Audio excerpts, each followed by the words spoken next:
Hello, BookTube. I have a Friday reads for you. it's it's Friday. That is the traditional day when booktubers haul out all of their dreams and hopes and talk also about their recent accomplishments, the stuff that's freshest on their mind that they've just been reading. I often have said over the years, rather pretentiously, that I can't do a Friday reads because I read way too much. I'm just too sexy to do a Friday reads. It's occurred to me in 2021 that that's not true. I can certainly do a Friday reads. I can even do it in the exact same format that Friday reads tend to take, which is to tell you some of my recent reads and some of my upcoming reads.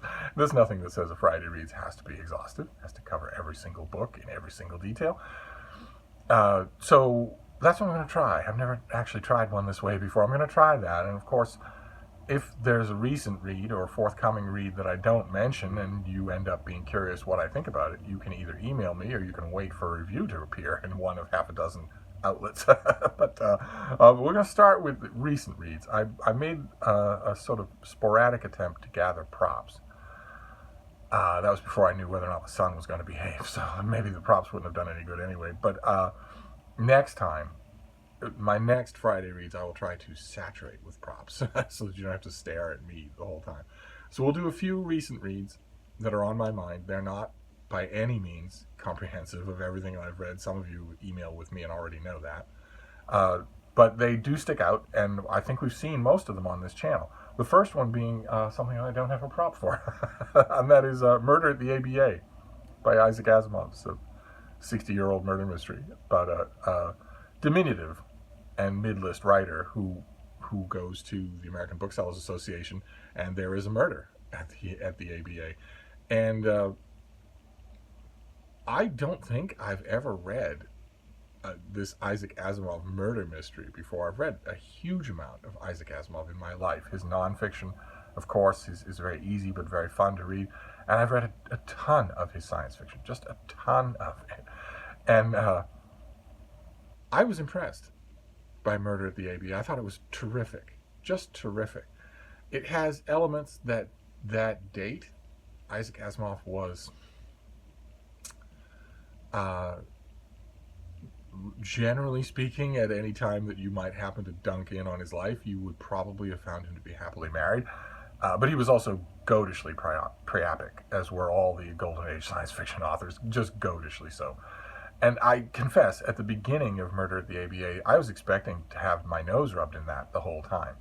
To have, as it is true in so much of Asimov's science fiction, to have women described as animals, to have them no trace of personality, which at least he tries to give to his male characters, and all that sort of offhand so-called atmospheric sexism that existed unthought of in the pulp literature of the day. And I got a lot less of that than I was expecting, and I got a lot more forethought and planning, and sometimes even a quotable, quippy kind of eloquence. I really, really enjoyed the book, and of course there was a ton about a vanished world of American mainstream publishing. Some aspects of it, as captured in the book, have stayed true, but most of them have not. And of course, the New York bookish world is almost unrecognizable in the thing. If you didn't remember it, I remember it. I remember the bookish world that is described in this book. But if you didn't remember it, it wouldn't bear much relationship to what you would see around you now. But I loved it. And I got a mass market paperback at the Brattle Bookshop here in Boston. And then one of you actually found an ebook of Murder at the ABA. I couldn't believe it. So I couldn't believe that such a thing would have an ebook. But I guess lots of things do. So I now have it if I want to revisit it. And believe it or not, despite the fact that it's Isaac Asimov, I might want to revisit it. So that was an unqualified success. And the next one we have is another thing we saw on this channel, The Blood of the Colony by Owen White. A new history book about the Algerian wine industry. Only not Algerian, but the French colonial wine industry that was imposed on Algeria. And that was prosperous in the early part of the 20th century, and that was, after independence, seen by Algerians as a blight, a sign of the conqueror, something to be eradicated. And it's an in the weeds kind of study. It's very well done, very well turned out. I think from Oxford University Press. Owen White does a really energetic job throughout, so you're never not interested. He finds all sorts of great personalities to hang stories on. He finds all sorts of chilling anecdotes, things that I didn't know or had forgotten about Algerians being killed in wine vats and whatnot. He's a little mystifying on some points. You know, if you're going to write a book on the wine industry, the French colonial wine industry in colonial Algeria, then you know the tone that you have to take. There's only one that's acceptable. If you don't take that tone, you will be, say it with me now, hounded out of your job, your spouse hounded out of their job, your children tracked down at school, everybody doxxed, nobody employable again, even bagging groceries, threatened, impoverished, and driven to suicide. Your life will be completely destroyed if, for instance, if you stray from the fascist censor party line with a book like this. So you cannot write a book like The Blood of the Colony and take the step back that we expect historians to do and say, okay, the Algerians, including Muslims who don't drink wine, were just materially better off with this wine industry in place and humming at peak capacity. And it was a big mistake of theirs, ideologically, but also practically, to dismantle it, to dismantle a vigorous industry that could have helped their new country. You absolutely cannot say that, even if your research seems sometimes to point in that direction, irrespective of localized calamities and localized brutalities that were done to innocent civilians. It's possible to read The Blood of the Colony and think, okay, this is on several levels the story of a mistake. And not just the underlying we have to hate it or your canceled mistake of colonialism. You're absolutely not allowed in 2020 or 2021 to say even faintly that colonialism had any positive benefits to anybody. You're absolutely not allowed to do that. And Owen White tries hard not to. It's just that sometimes his narrative, his research tends to lead him in that direction. I thought it was really good. Very, very interesting. He makes mention throughout the book of somebody, I forget the name of the author, a doctoral thesis that was done on this same subject that I would love to read now. The subject now interests me. Although the book is also a gateway drug to studying the history of colonial Algeria and the Algerian Revolution. That whole subject. It made me want to read, for instance, Alistair Horn all over again, the most popular, the most widely read popular account of the whole subject, which I don't think mentions wine at all. But anyway, then we have another work of history. This won't all be history, I promise. Another work of history, one of my props, which we saw on this channel. This is by Jennifer Rampling, and it's The Experimental Fire. And it's a history of alchemy in England. And it was really, really good. Just really good. A type of old school, old-fashioned, assured and totally scholarly work that is nevertheless completely readable, non-stop interesting, but definitely written by a professional historian for other professional historians to take seriously. This is not they were looking for gold with an exclamation point and a cartoon figure of a stereotypical alchemist on the cover. This was the real deal, a real work of history. I loved it, just loved it. I want to read you a bit so you get a sense of it, because this is from University of Chicago Press. It's probably not a cheap book. I want to give you a sense of how this author, she digs into the weeds as well, but she also occasionally, as you want, she also occasionally pulls out for a broader view, and this is one of those, on the subject of alchemy and magic, which are, the two are blur right away, immediately in the minds of most people. The blurred boundary between alchemy and magic presents a demarcation problem, one that modern historians share with early modern practitioners and the authorities who sought to regulate their activities. If alchemy was readily distinguished from conjuring, it was less clearly delineated from natural magic. The art grounded in the hidden correspondences and in influences presumed to exist in nature rather than in the actual spiritual entities. The existence of occult properties, such as the ability of a lodestone to attract iron, was a scholarly and popular commonplace in early modern Europe, and underpinned a vast array of practices from medicine to navigation. Ambiguities could arise, however, even in the case of such natural workings, notably in relation to the making of amulets, whose effects could be variously explained by natural sympathies between materials, celestial virtues, or demonic agency. And it goes on from there. That particular chapter has a lot to say about Marsilio Ficino, whose work I know and love. This is broad-ranging. It's got micro-printed footnotes at the bottom of every page, and yet I loved it. I thought it was fantastic. Not an easy thing to recommend.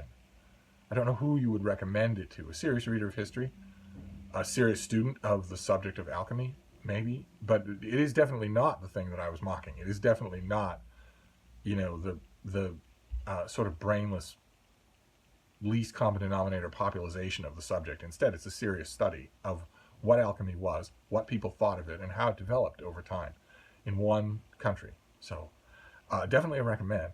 So those are 2 history books. Now we'll do 2 romances. The first one is by Lindsay Sands. It's the latest book in her Highland Bride series. It's called Highland Treasure. And here we have, in this particular one, it's a mass market paperback romance novel. It has shirtless Highlander on the cover with bristling soliflex muscles that no Highlander in the period involved here ever looked like that. But nevertheless, this particular Highland Brides volume involves the Buchanan brother who is the least willing to marry, the least willing even to think about it. So, of course, the high-toned English lady that he comes in contact with is going to be, that relationship is going to be extra pointed. I don't know for sure. This may be the last in the Highland Bride series. There were certainly things in it that felt that way, because a lot of the little subplot threads that tend to run throughout long series like this, especially long series involving relations or the same characters popping up into the limelight, a lot of those seem to be wrapped up in this volume, rather ostentatiously. So this may be the last volume in that series. But I really liked it. I've liked the whole series. I have a bunch of them in this room, but I don't have all of them. The neat thing about the Highland Bride series is that you don't need to know about those little subplots. You don't need to read them in order. You don't need to have read any others. If you're in the mood for a very Pride and Prejudice style, bristling opposites attract type thing, this kind of begrudging romance, that pattern, then you'll read this and you'll really like it. And the next one is not along that pattern. The next one is much more like Jane and Bingley, where the love is almost instantaneous and is yearned for by both in ways that the rest of the world might have a problem with, but the 2 people don't. And it's, I believe, self-published, or indie published in some way. It's by J.J. Riley, and it's called Paper Wings.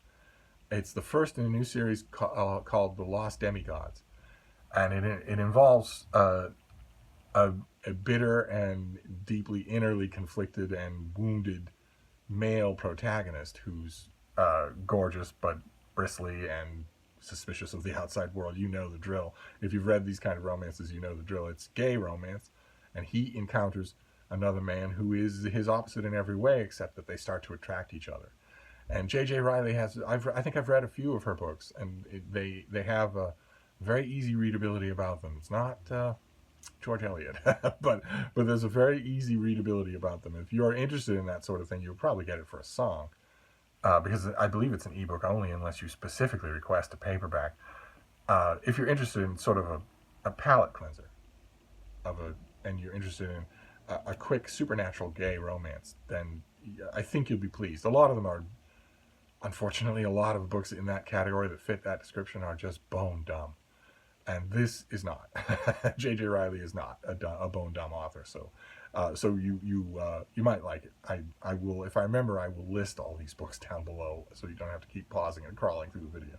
And then the last of the recent reads is also, it's another romance novel along the Pride and Prejudice pattern, and that is Pride and Prejudice.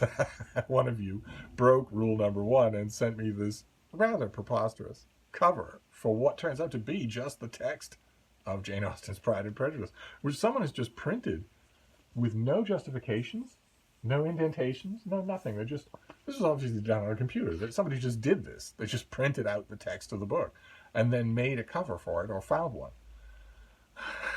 I don't know, one way or another, the person who sent this predicted that it would be my favorite version of this book. It certainly is. It is definitely coming in this room. But I did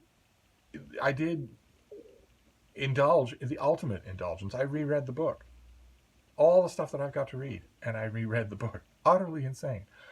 But I'm going to make my peace with that, with rereading things even that don't need rereading. I know this practically by heart. It's almost as bad as if I were to read the Jungle Books all over again, or something from the Sherlock Holmes canon, or a play of Shakespeare. You get to a point where you look at something and you say, okay, simply the physical act of turning the pages is going to be an investment of time. And you know this thing too well to read it again. You have plenty of other stuff to read, but I read it anyway. I read it anyway. And this is those of you who may have only heard about it and not read it. This is actually the story of a whole spectrum of different marriage types. All romances, all of the romance genre was born in this book. You can have Elizabeth and Darcy, where the reader knows they're made for each other, and maybe one of the two of them does, but they fight. Their love is tempestuous. The course does not run smooth. Then you have Jane and Bingley, where they love each other from first sight. Outside forces may interfere with that love, but if those outside forces are placated or put down, they will certainly marry and be blissfully happy together. You can't be 100% sure in Pride and Prejudice that Elizabeth and Darcy will be deliriously happy together. You can't be 100% sure of that. They're two fiercely independent natures who think they've found something irreplaceable in each other. That thought is often wrong. I think it's no surprise that so much Pride and Prejudice pastiche fiction picks up a year or two after the end of this book with Darcy and Elizabeth hating each other. There's no surprise. That's easily part of the chemistry. And then you have a friend of Elizabeth's who marries because it's the surest, the most comfortable way to save herself from penury, from being a seamstress or a governess of some kind. She marries a man she doesn't love, marries a man that she isn't even all that interested in. Mr. Collins is a bit of a fool. She marries him anyway. He has a house, he has a living, he has a powerful patron, and she makes the decision with her eyes wide open. No romance whatsoever, but no contempt either. When we meet them, when Elizabeth goes to their home, she is as contented as most married women in her age were. And then there's Elizabeth's younger sister, who thinks that she is head over heels romantically, just rapturously storybook in love with a dashing young man. He doesn't think much of her. He has totally mercenary ends, and they end up locked to each other, probably miserable, both of them. The scales must fall from her eyes. He never had any illusions about their marriage, so that's another template. Another template of what's going on here is that. And if you look around at the older generation, where you see the Mr. and Mrs. Bennet, Elizabeth's parents, are not in any way happily married, but her cousins seem to be happily married, but they're not landed. They're mercantile. I find something new to read in this book every single time I reread it, and I couldn't not reread it when one of you sent me something as absurd and wonderful as this edition. Every time I reread it, I find something new in it that I just hadn't thought about before, hadn't thought about to the full extent. This time I was looking at all the different templates for marriage that happen.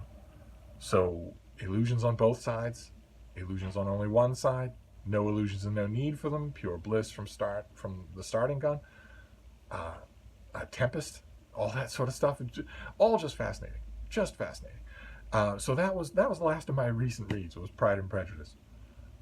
Totally indefensible, but I did it anyway. And then we'll do a few upcoming reads, things that are on my radar for upcoming.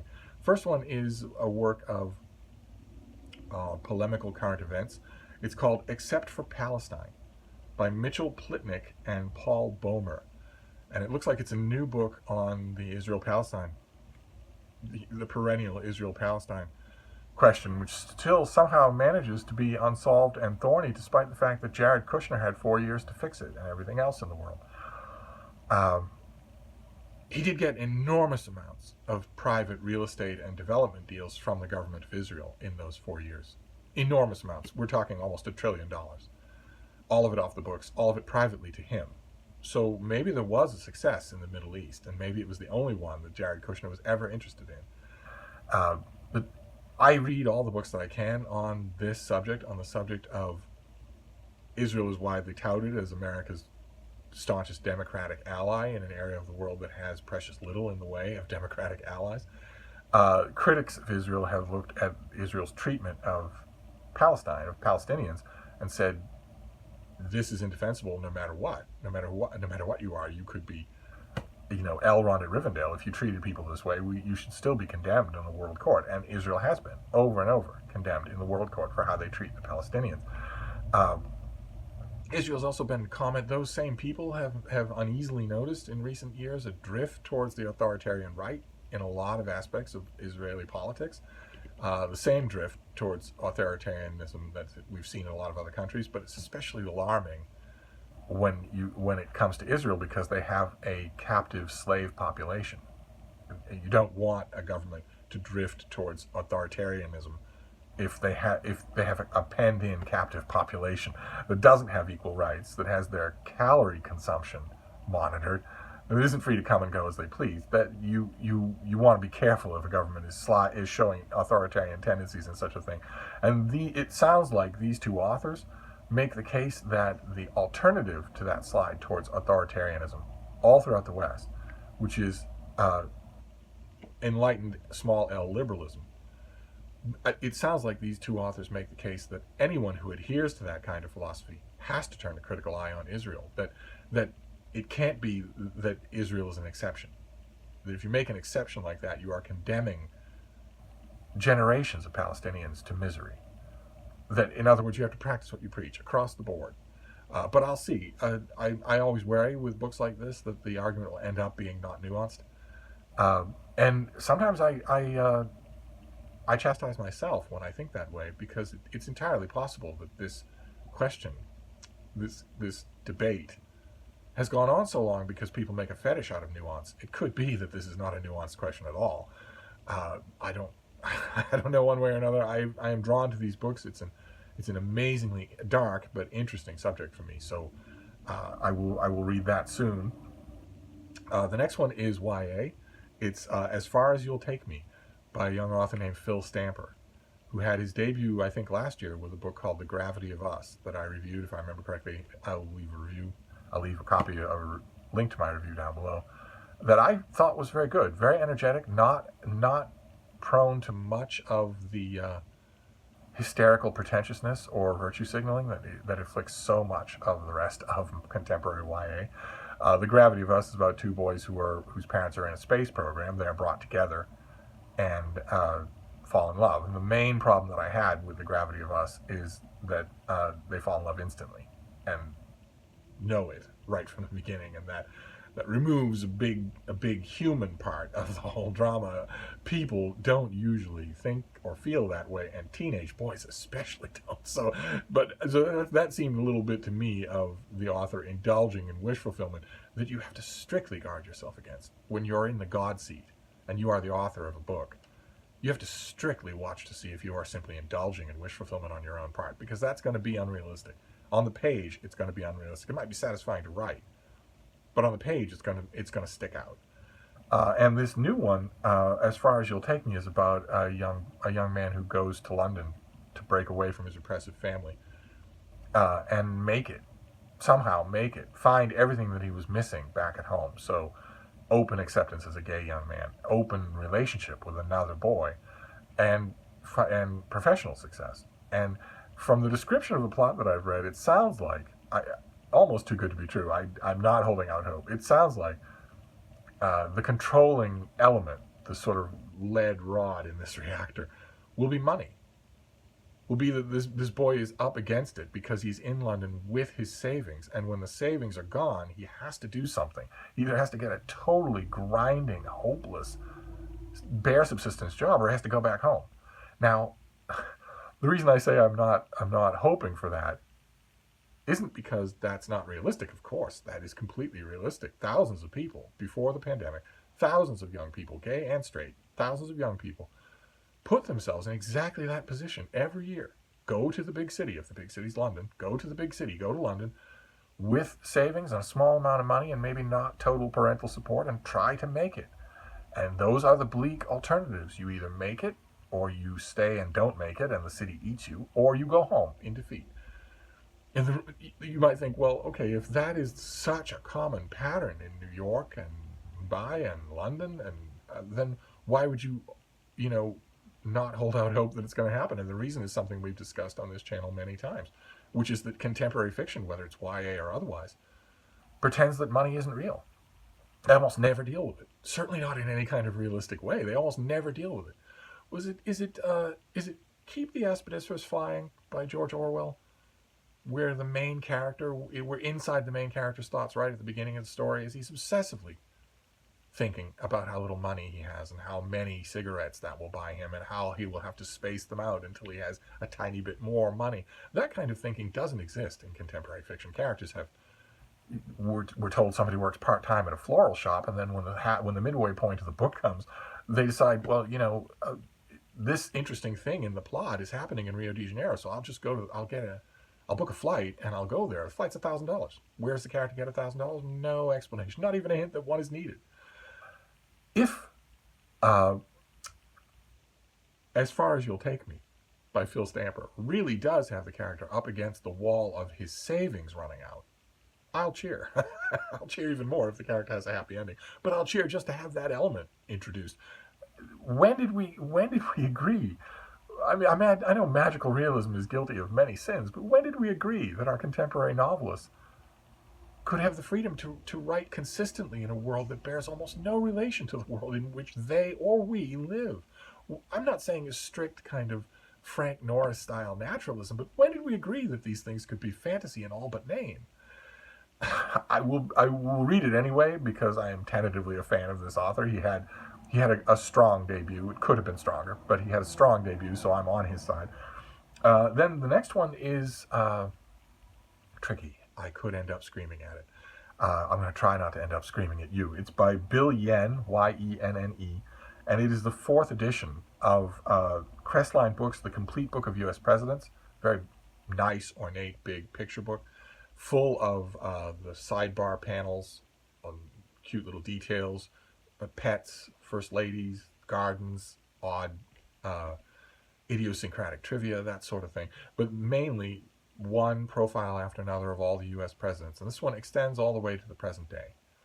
And that's where the screaming will come in. So I'm going to have to see. Well, I hate this sort of thing. I know it's going to happen. There are going to be those little golden picture books with cartoonish Donald Trumps. I know that's going to happen. These books are going to happen. There's going to be guides to U.S. presidents. There are going to be many of them. There are going to be a slew of them for Christmas. And they pride themselves on staying up to date. So they're all going to include Donald Trump. And I'm going to be furious at a lot of them for employing a truckload of euphemisms. Controversial instead of blatantly racist. Opinionated instead of openly autocratically fascist.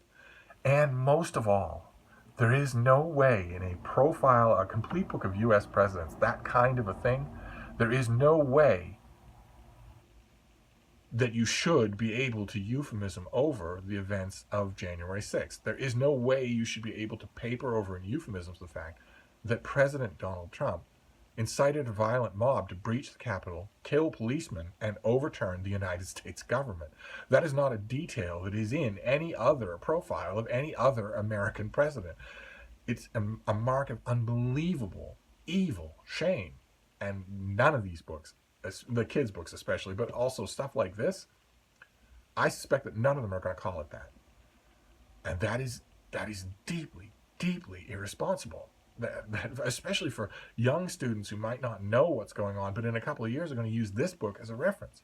I'll have to see. Maybe this book is going to call a spade a spade. Maybe this book is going to say, yes, the president is on video inciting a mob to march on the Capitol. That mob then did, chanting his name and carrying his flag. They killed people, and they tried to kill more people. They wanted to kill senators. They wanted to kill Trump's own vice president, who he named as the villain of the piece. And he watched.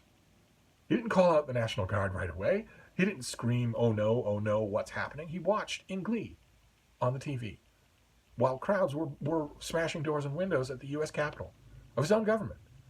And he did it in an openly declared attempt to overturn the U.S. government and keep himself in power. No other U.S. president has ever done that or even dreamed of it. If that is blandly contextualized with euphemisms in books like The Complete Book of U.S. Presidents, I'm going to be infuriated by that. That is not only dishonest, but incredibly dangerous. So we will see. I haven't read this yet, so we will see. Then the next one is popular science, but I love popular science, and it is Life's Edge by Carl Zimmer. And it's all about what actually is life. What are we talking about when we say that something is alive?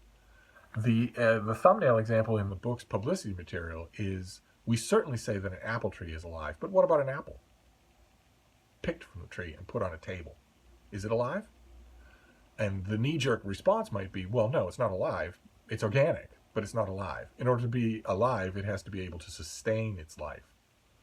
And an apple can't do that. An apple is cut off from the rest of the world. It's organic. You can definitely tell that it was once part of a living system, but it's not anymore. But how confident are you in that? And how many details of science maybe don't back that up? I think I have read this author before on other subjects. When I see his name, I haven't researched him yet, but when I see his name, I seem to remember that he has never let me down. But I find the subject fascinating anyway. Just in broad sense, what are we calling life? What is life? And what things that we might think of as qualifying don't? And what things that we typically say don't, do? I'm interested in that subject anyway. I'm also deeply fascinated, and not just because of 2020. If you go back in my videos, you'll see it's always been this way. I've always been deeply fascinated with viruses. What viruses are. And one thing that scientists have said for 200 years is that whatever they are, we can't call them alive. They do some things that living things do, but they don't do a whole bunch of basic things that, for instance, bacteria do. So we can't call it alive. Like, for instance, you can completely destroy a virus. You can eradicate it completely from the world. And you can reconstitute it chemically, and it will be the same as if it had never been there. Can't do that with even the simplest bacteria. I've always been fascinated by virology. I imagine that viruses are going to play a prominent part in this book. How could they not? We are all more aware of viruses now than we were 2 years ago. I can't wait to see what Carl Zimmer has to tell me on the subject. And the last book that we'll do here, since I cannot seem to do a short video with you, the last book that we'll do is the made-up stories, because you can't just ignore the made-up stories, right? There are all sorts of made-up stories snobs right here on BookTube who read nothing else than contemporary literary fiction. Not just contemporary fiction. Some of the things that I've mentioned on this list, these people wouldn't touch with a barge pole. But you give them a hint of pretension. Just a hint that the book isn't really about anything, isn't really going anywhere. It is mainly navel-gazing about the immigrant experience from Nigeria or about upper-middle-class Connecticut divorce. You give them even the slightest hint that the author is going to rely more on poncy, pretentious verb choice than on what the story they're actually telling, and they'll be all over it. Like sticky on cheese. And there are plenty of people on BookTube who read that way. Some of them even have the nerve. There are plenty of people outside of BookTube who read that way as well, including some of my fellow critics who know who they are. And some of those people, not the ones who know better, some of those people will actually accuse me of being ungenerous on the subject. That's always been true, even before BookTube, before YouTube, before the internet. I had those literary fiction snobs some of them looking down their nose at me and saying, well, if you knew more about it, maybe you wouldn't dismiss it so easily. And to those people, I have always had to point out, or friends of mine have had to point out a little abashedly, that Steve actually reads more of that kind of contemporary fiction than you do, even though it's all you read. I know what I'm talking about, and we do have to throw a stop to that kind of reading once in a while. And the example that I chose for today, that's coming out soon, is a practitioner of that art he's not generally bad. Russell Banks can sometimes be good. I thought Rule of the Bone was quite good. And what was his book on John Brown? It was enormously overdone. It had way too much hot air pumped into it, but it did have good bits in it. But anyway, he has a new book coming out called Foregone. That is a conscientious objector to the Vietnam War who fled to Canada. Thousands of Americans did that. They objected to the war. They didn't want to be drafted, and they didn't want to be drafted as conscientious objectors. You could do that. That could happen. Just simply going to your draft board and saying, I object to this war, would not get you out of serving. You'd still go, and you could often go to a theater of war. You just wouldn't, you would clean pans or dress bandages or something like that. But you wouldn't carry a gun, but you would still be there. Once the board got its hands on you, it was hard to get out of service. I won't go on a long ranty digression here about the fact that if the wars in Iraq and Afghanistan were conducted along the same lines, they would have ended in a day. I won't bother to do that. They are open-ended wars. The United States is in eternal open-ended wars, specifically because the other guy's paying for it. You're not vulnerable. If your kids were, it would be over. They would have been over a long time ago. But one way or another, realizing those facts, thousands of Americans fled to Canada, left their country. Rather than participate in the war and rather than be forced to be part of the war, they fled to Canada. And Foregone is the story of one of those people. He's grown old in Canada, and now he's reflecting on his life to a room full of people who have various chancy relationships with him. And, of course, in the course of his reflections, he has a whole bunch of dark revelations to uncork for this audience. Now, there you see a whiff of why I tend to be a little disdainful of the made-up stories, because that is totally unrealistic. I have seen the movies where that happens, but that is movies. and if I remember correctly, it's been a while since I read any Russell Banks, but he seems to me to be solely living in that alternate reality, the one I talked about, that these practitioners of literary fiction seem to have agreed on this kind of weird Middle Earth where dramatic stuff like this happens. They're also very fond of lighthouse keepers and circus workers. Do you know a lighthouse keeper? Anybody you know a lighthouse keeper? Anyway, and that's what I'm talking about when I say that basically kind of funny unreality of a lot of this stuff makes it impossible for me to take it seriously. Although sometimes, even in the midst of that, an author will write something so moving, so powerful, that I don't care. I get swept away in the story as much as anybody. We'll see if that happens with Foregone. The fact that this guy is melodramatically waiting until the end of his life and then melodramatically narrating the whole of his story a la Citizen Kane, including 90-degree turns that leave all of the interlocutors going, whoa. All that is just so fake. It's just so made up that we'll have to see. Sometimes there were heartfelt bits in Rule of the Bone, so I will hold out hope. I won't hold out much hope, but I'll hold out hope. So sorry to end on that note. We're going to end on the note of the made-up stories, but there'll be plenty of other books to talk about, because if you like this way of doing things, where I do a block of stuff that I've just read and then a block of stuff that I'm planning on reading soon, then we'll do this every Friday. Just sing out in the comments. Just let me know. But in the meantime, I'm going to wrap it up for there, because it's another 2-hour video. So that's my Friday Reads. As usual with Friday Reads, even if you don't have a BookTube channel, I'd love to know what you're reading this weekend, or what you plan to read, or what you've just read, anything like that. I'd love to hear that, no matter what. I would do one of these every day if it didn't break BookTube etiquette. So feel free, sing out in the comments and let me know. But in the meantime, I'm going to wrap this up. But I'll be back. Thank you, BookTube.